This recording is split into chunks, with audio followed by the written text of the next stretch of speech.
टूनी चिड़िया बहुत ही मेहनत और लगन से अपना घर बनाना शुरू कर देती है। ऐसे ही 3 दिन बीत जाते हैं। अब सभी पक्षियों ने अपने अपने घर बना लिए होते हैं। अब पक्षियों को अपने घरों में कलर करना था, जिससे उनका घर काफी ज्यादा सुंदर और खूबसूरत दिख सके। टूनी चिड़िया ने भी अपना घर बना लिया था। अब टूनी चिड़िया को भी अपने घर की कलर करना था। आज मुझे अपने घर में कलर चढ़ाना है। आज मैं अपने घर की अच्छे से कलरिंग करूंगी, जिससे मिट्ठू महाराज हमें विजेता घोषित करें। उधर दूसरी तरफ कालू कौवा जंगल के सारे पक्षियों के घरों को नष्ट करने का प्लान बना रहा था। आज सभी पक्षी अपने अपने घरों में कलर से पुताई करने वाले हैं और कल मिट्ठू महाराज जंगल के सारे पक्षियों के घर देखने आने वाले हैं। मैं बादल भैया के पास जाऊंगा और उनसे जाकर कह दूंगा कि जंगल में आकर बारिश कर दें, जिससे सारे पक्षियों के घर खराब हो जाएंगे। यह प्लान बहुत बढ़िया रहेगा। कल सुबह होते ही मैं अपने घर की अच्छे से कलर कर दूंगा और जब दोपहर में मिट्ठू महाराज सभी पक्षियों के घर देखने आएंगे तो सबसे ज्यादा अच्छा घर मेरा ही होगा और मैं ही इस साल का विजेता बनूंगा और कल का इनाम तो मैं ही लूंगा। इस तरह कहकर कालू कौवा बादलों के पास चला जाता है और उधर जंगल के सारे पक्षियों ने अपने घर को कलर करके तैयार कर दिया होता है। मैंने अपने घर को तो कलर करके एकदम खूबसूरत बना दिया है।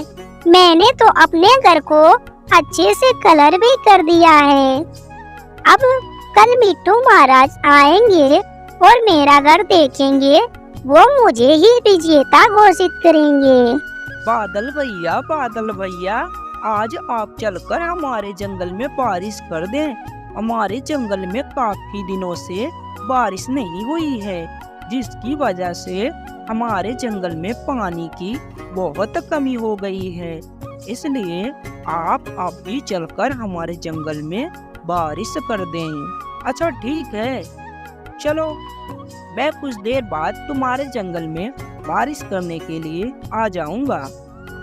इस तरह की बात सुनकर कालू कौवा बहुत ही खुशी मन से अपने जंगल की ओर चला जाता है। जैसे ही कालू कौवा अपने जंगल की ओर जाता है, तभी वहाँ पर एक बादल और आ जाता है। चलो भाई, जल्दी चलो, उस जंगल में चलकर बारिश करनी है। वहाँ पर आग लग गई है। मुझे तो आज तोते महाराज के जंगल में बारिश करने के लिए जाना है। अरे भाई, किसी और दिन चले जाना मिट्ठू महाराज के जंगल में बारिश करने के लिए। आज तो यह बहुत जरूरी है। जंगल में आग लग गई है, जिससे सारे पक्षी और पेड़ पौधे नष्ट हो सकते हैं। चलो मेरे साथ जल्दी। इस तरह दोनों बादल दूसरे जंगल में बारिश करने के लिए निकल जाते हैं। अरे देखो तो सारे पक्षियों को, या अभी से कलर करके अपना घर कितना खूबसूरत बना लिए हैं। लेकिन अभी कुछ ही देर बाद बादल भैया आकर बारिश कर देंगे और सारे पक्षियों के घर खराब हो जाएंगे। यह सोचकर कालू कौवा बहुत खुश होता है और वह बादल का इंतजार करता है। लेकिन बादल का इंतजार करते करते उसे काफी ज्यादा समय बीत जाता है और देखते ही देखते रात हो जाती है। लेकिन बादल तो बारिश करने के लिए आए ही नहीं। फिर कालू कौवा सो जाता है। कल तो बादल बारिश करने के लिए आया ही नहीं। चलो आज मैं चलकर अपना घर कलर कर देता हूँ। वैसे भी दोपहर तक में मिट्ठू महाराज सारे पक्षियों के घर देखने आने वाले हैं। मैं जाकर अभी अपने घर को कलर कर देता हूँ, ताकि मेरा घर सभी पक्षियों के मुकाबले खूबसूरत दिखे। कुछ देर में कालू कौवे ने अपने घर को काफी अच्छा कलर कर दिया था और अब कालू कौवा का घर और पक्षियों के मुकाबले काफी अच्छा दिखाई दे रहा था।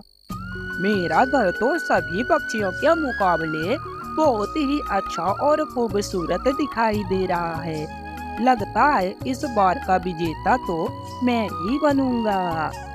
चलो भाई, आज मुझे तो मिट्टू महाराज के जंगल में चलकर बारिश करना है। कल तो मैं गया ही नहीं। चलो आज ही मैं चलकर मिट्टू महाराज के जंगल में बारिश कर देता हूँ। फिर कुछ देर बाद मिट्टू महाराज के जंगल में बारिश शुरू हो जाती है। अरे बाप रे बाप, या क्या हुआ? या अभी बारिश शुरू हो गई? मैंने तो अभी अपने घर को कलर ही किया था। अब तो मेरा सारा घर खराब हो जाएगा। इस बादल को आज ही बारिश करनी थी क्या? कुछ देर बाद बारिश रुक जाती है और कालू कौवे का घर काफी ज्यादा खराब हो जाता है। वह पूरी तरह से बेकलर हो चुका था। मिट्टू महाराज कबूतर के घर के बाहर आते हैं और वह आकर कबूतर का घर देखते हैं। हाँ कबूतर, तुमने अपना घर बहुत ही सुंदर बनाया है। चलो मैं चल के आगे और पक्षियों के घर भी देखता हूँ कि उन्होंने अपना घर कैसा बनाया है। मिट्टू महाराज जंगल में सभी पक्षियों के घर देखते हैं। फिर मिट्टू महाराज कालू कौवे के घर जाते हैं। उसका घर देखने के लिए मिट्टू महाराज जब उसके घर के बाहर खड़े होते हैं, तब मिट्टू महाराज को उसका घर देखकर बहुत ज्यादा गुस्सा आ जाता है। या क्या कालू? या क्या है कालू कौवे? तुम्हें अपने घर को कलर नहीं किया? तुम्हारा घर बहुत ही बदसूरत दिख रहा है। मुझे तुम्हारा घर फूटी आग भी पसंद ना आया। चलो अब बस मुझे टूनी चिड़िया का घर देखना है और सारे पक्षियों के घर तो मैं देख चुका हूँ। मैं चलकर देखता हूँ कि टूनी चिड़िया का घर कैसा बना है। फिर मिट्टू महाराज टूनी चिड़िया के घर जाते हैं और टूनी चिड़िया का घर देखकर बहुत खुश होते हैं, क्योंकि टूनी चिड़िया ने अपना घर बहुत ही खूबसूरत से बनाया था और बहुत ही अच्छे से कलर किया हुआ था। फिर मिट्टू महाराज टूनी चिड़िया को इनाम में सेब और आम के बगीचे दे देते हैं, जिससे टूनी चिड़िया बहुत खुश होती है और वह फिर अपने बगीचे में आम के पेड़ के नीचे घर बनाकर रहने लगती है। इस तरह कहकर कालू कौवा वहाँ से चला जाता है। टुनटुनी चिड़िया भी वहाँ से चल देती है, लेकिन टुनटुनी चिड़िया को इस तरह की बारिश में उड़ने में दिक्कत हो रही थी। वह ठीक से उड़ नहीं पा रही थी।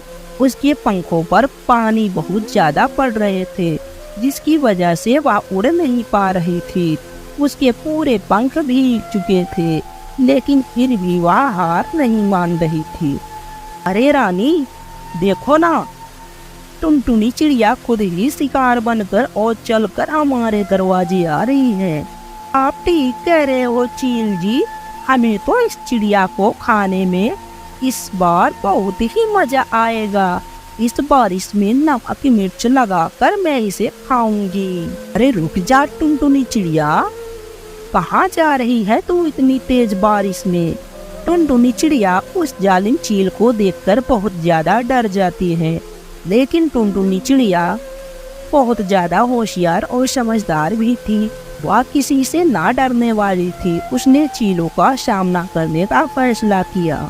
चील भाई, मैं अपने घर जा रही हूँ, मुझे आप जाने दो, मेरा रास्ता बिल्कुल मत रोकिए। अरे ऐसे कैसे जा सकती हो तुम हमारे इलाके में हो, वह भी हमारे घर के सामने। अब तुम अपने घर जाने के बजाय सीधे हमारे पेट में जाओगी, हमारा भोजन बनकर। इस तरह की बात सुनकर टूनी चिड़िया बहुत ज्यादा डर जाती है। उसे तो कुछ समझ नहीं आ रहा था कि वह अब क्या करे। तभी उसके मन में एक आइडिया आता है। मुझे तो किसी भी तरह इन चील से छुटकारा पाना ही होगा। चील भाई, आप मुझे कैसे खा सकते हो? मुझे पहले ही खाने के लिए किसी ने बुक कर रखा है। चिड़िया, ऐसा कैसे हो सकता है? कौन है जो मुझसे भी शक्तिशाली है और मेरे भोजन को उसने बुक करके रखा है? वह कोई नहीं बल्कि मेरा पति है। वह भी एक चील है। मैंने उसकी बहुत सेवा की, 4 प्यारे प्यारे बच्चे भी दिए, फिर भी वह मुझे खाना चाहता है। क्या बकवास कर रही हो तुम? चिड़िया, कोई अपनी पत्नी को भला कैसे खा सकता है? खाने के लिए तो उसे बहुत सारे पक्षी मिल जाएंगे। जंगल में वो तुझे क्यों खाएगा? चील भाई, मैं सच कह रही हूँ। मेरा पति मुझे सच में खाना चाहता है। वह मुझे ही नहीं बल्कि उसने मेरे बच्चों को भी खा लिया। अगर तुमने मुझे खा लिया तो वह तुम्हें भी नहीं छोड़ेगा। अगर तुम्हें मेरी बात पर विश्वास नहीं तो चलो मेरे साथ। क्या तुम्हें मेरे साथ चलना मंजूर है? टूनी चिड़िया, अगर ऐसी बात है तो मैं जरूर चलूंगा। मैं भी तो देखूं कैसा है वो चील, मुझसे ज्यादा शक्तिशाली।